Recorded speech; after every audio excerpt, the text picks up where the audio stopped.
And thank you very, very much to Alolen Sheff for meeting with us. And Alan, welcome back to Dollard. I do come back there from time to time. I'm usually we're staying in Côte Saint Luc when we come to Montreal, but I make the occasional trip to visit some old friends in Dollard. Of course, I know that you have a long history. You and your family, you, Amy, and your family have a long history here in Dollard, including I think you mentioned that you were president of HFS. I was. One of the great pleasures of my life was doing that kind of volunteer work. I'm here now in Toronto and I miss it. Yes, yes, and you were also on the board here, I guess, at the synagogue at Beth Tikva, the executive. Well, that was an automatic at the time. I don't know what the rules are now, but when I was president of the school, the president of the school was automatically a member of the executive at the synagogue. So I attended all the synagogue executive meetings. I attended the school executive and board meetings, and I was active in the community. Yes, yes. Very, very active. You spent many decades here in Dollard. Couple of decades. 50 odd years. Wow. That's a long time. Now you're in Toronto. To be exact, 45 years, because we moved in 2 years after we got married, and then we stayed there till 6 years ago, and we're married 53 years. So yes, it was a long time in Dollard. We raised 3 children there. We loved the community. When the kids became antsy and wanted to move into the city where all their friends were, we said, no, we want to stay in Dollard. You're staying in Dollard, but as soon as you start school in the city, you each get a car. So that was the trade-off. So I had an expanded driveway that always had 5 cars in it. And I know you mentioned briefly to me you lived on one of your first homes was on Verde near Harold Penn. Across the street from him, yes. Wow.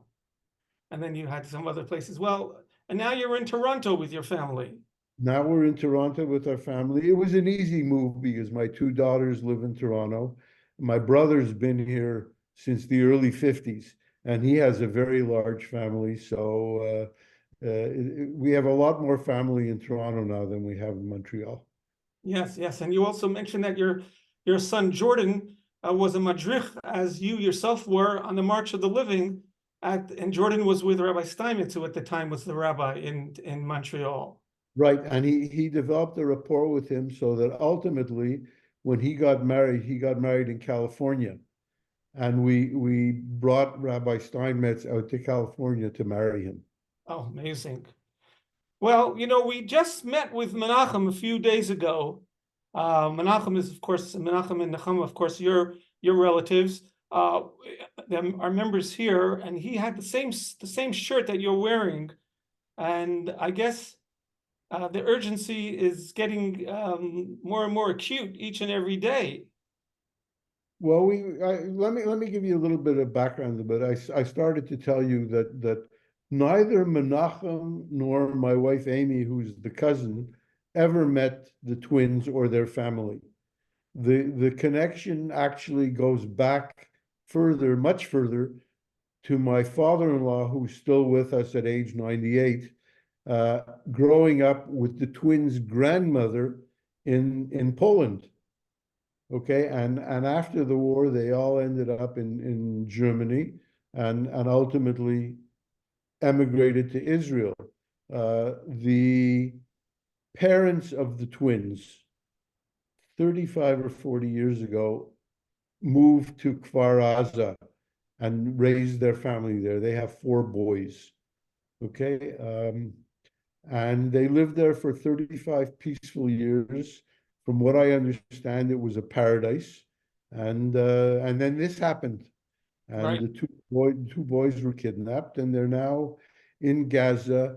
From what we hear, and we don't have any basis for it other than hearsay, some of the victims that were released early on said that they saw them in Gaza, that they were still alive. But that goes back probably until April. Yeah, yeah, So I don't know where they are now or what's happening with them. So right. let me give you, since I know the details and you don't know what questions necessarily to ask. Uh, when we found out about this, uh, we decided to see what we could do.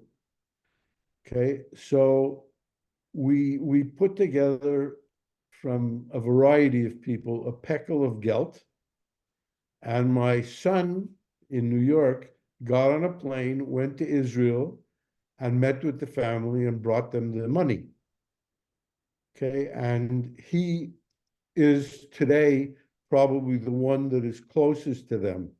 He's in constant contact with the two remaining brothers, with an aunt and uncle, most of whom are spending a good portion of their time advocating for the release of the hostages, uh, and traveling. So the oldest brother is a regular in New York. He is addressed, he's met and addressed members of the House in Washington. He's met with the president of Germany. He's met with Richie Sunak, who was the prime minister of Great Britain at the time. And he came to me with they need money idea, because the mother lost her job because she worked on the kibbutz. The younger brother was working on the kibbutz. Actually, they're not the younger brother, the middle brother, because these two were the youngest. So their middle brother was working on the kibbutz, and he lost his job because the kibbutz was totally destroyed. It was burnt to the ground. And so they really have no source of income. The other brother quit his job so that he could travel around the world advocating, because he's the one who speaks the best English. Okay, so he was the natural choice. Right. So when Jordan came to me, we said, well, what can we do to raise some serious money? And so we came up with starting a GoFundMe, which it was actually launched about 2 weeks ago. Was when we first signed in and said, okay, go ahead and make donations. And we've done reasonably well in 2 weeks. We've raised a little over $25,000, and this is not in the major donations. This is in the from the general public and from people that we've sent out the link to. Okay, and then we recruited. Menachem didn't tell you this, but I don't remember how many years ago. We had an Unglik family reunion. It's a funny last name, but that was the family name in Poland. It was Unglik. So the Unglik family had a reunion in Poland, to which Amy and I went with our two daughters. My son couldn't go. My father-in-law couldn't go. I think he had just had surgery. So we were there, and we met, I would say, at least 100 Ungliks from all around the world, some of whom I've kept in touch with, some of whom Menachem has kept in touch with, and now we're recruiting all of them to send out to their contacts the details of the GoFundMe and why we need the money. And so far, we have money coming from Israel. We know we have people in France that are doing it. I just spoke to a cousin in Australia yesterday and sent them all the details. And hopefully this will snowball, and people that make gifts might even decide to solicit on our behalf, which would be greatly appreciated. And now I'm hoping that by doing this, you will enlist the membership of Congregation Beth Tikva to support this cause. Right, right. Maybe the Hebrew Foundational School, in addition. Maybe, Yeah, but yeah, the truth is, the people in Hebrew Foundation School today don't know who I am because I was president a long time ago. The people in Congregation Beth Tikva, everybody knows me because I talk a lot, I have a big mouth, and they'll all remember me. I see. Now, you were born in Montreal, right? I was born in Montreal, yes. And your wife, Amy, is from Israel. She was born in Israel shortly after the war. She was born in 52. 19, she's standing behind me, giving me corrections. She was born in 1950 in Israel, and in 52 they came to Canada. I see. Okay. And So, then her brother, she has a younger brother, he was born here. right, right. So, with the help of Menachem and now with the help of Amy and yourself, I'm hoping, there was a big, there was a huge wave of grief last week when the 6 hostages were murdered, and I guess the Tzahal might have been getting close to finding them, and then they were just killed. So I guess the trick now is to keep the momentum alive for those that we haven't heard from in so long, and that's what you and your family are trying to do for Ziv. I would interrupt you and say we're more concerned at the moment, okay, about the parents who are in desperate straits. Okay, the mother is unemployed, the father is in a wheelchair. He has Parkinson's and dementia, and I believe he's in a home now. And so she's by herself, living in her sister's house. The rest of the family, the 2 other brothers, are not working. They're soliciting, they're advocating on behalf of the hostages. So they're the ones that need help at the moment. They are planning for the return of the boys, God willing. And at that time, they will probably need substantially more money because I'm sure if they do come back, they will be a mess and they will need a place to live. Their houses were destroyed. Their belongings, everything they owned was burnt to a crisp.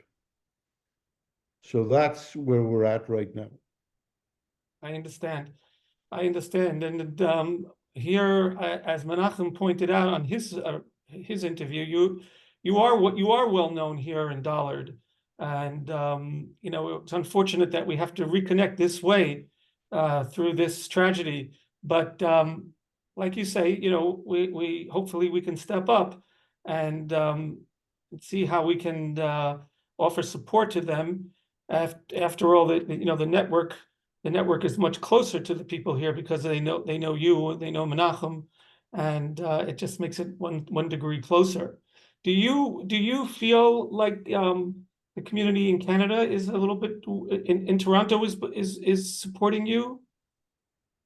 Well, the truth is, I'm not really able to go to any large degree to the community in Toronto because they do have the UJA here.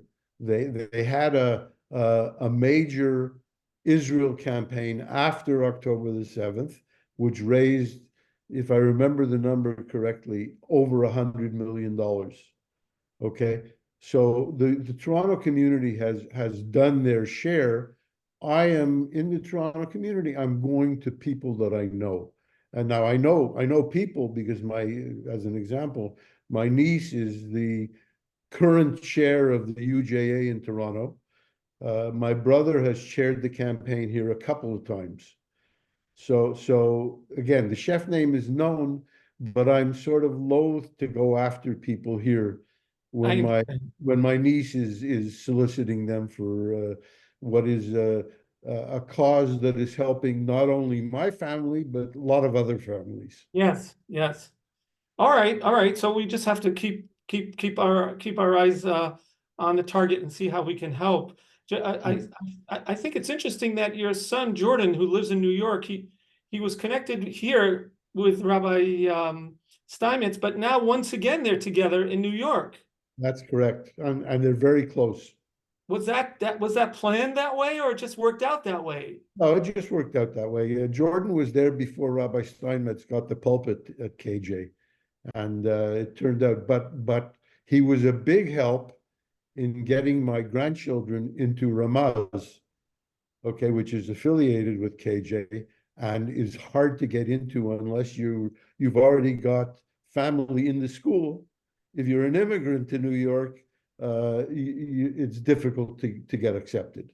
So he was integral in getting How that to happen. how long has Jordan been living in New York? You're asking me tough questions. I'm old. I'm old. I don't remember these things so well. About 15 years. So he's pretty well settled there. Yeah, he is. He's settled. His wife is settled. They love it there. They live in Manhattan, and raising three kids in Manhattan is no easy chore, but they love it. Do you and Amy go down to see them occasionally? They come more to Florida to see us. Oh, I see. There's another place, Florida. Okay. Florida is the gathering place. They come to Florida every year during uh, Christmas holidays, during Oh. spring break. Which which part of Florida? We're in Boca Okay. Raton. Not far from Century Village. Well, there's two Century Villages there. There's one in Boca and there's one in Deerfield. We're sort of in between the two of them. Okay, excellent. Yeah. Alan, thank you so much for making time for us. And with Hashem's help, with God's help, we'll be able to see them back, like you said. And even then, of course, everybody will be relieved, but there will be a great deal of work to do. So we'll hopefully be able to be there for them as they transition, hopefully with God's help soon. I'm counting on it, and I'm looking forward to meeting you in person on one of my trips to Montreal. Or if you ever get to Toronto, let me know.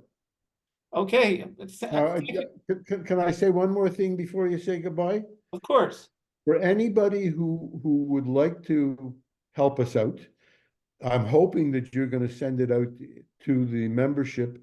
But anybody else that sees this video, if you go to GoFundMe on the internet and search for either Berman family or Alolen Sheff or anything related to any of that, the site will pop up. Okay, and how do you spell your last name? Sheff. Okay, excellent. Thank you so much, and we wish you continued success on your important mission that you've started and initiated. Thank you for doing what you can. And thank you for helping me. It's our pleasure. Bye-bye. Bye-bye.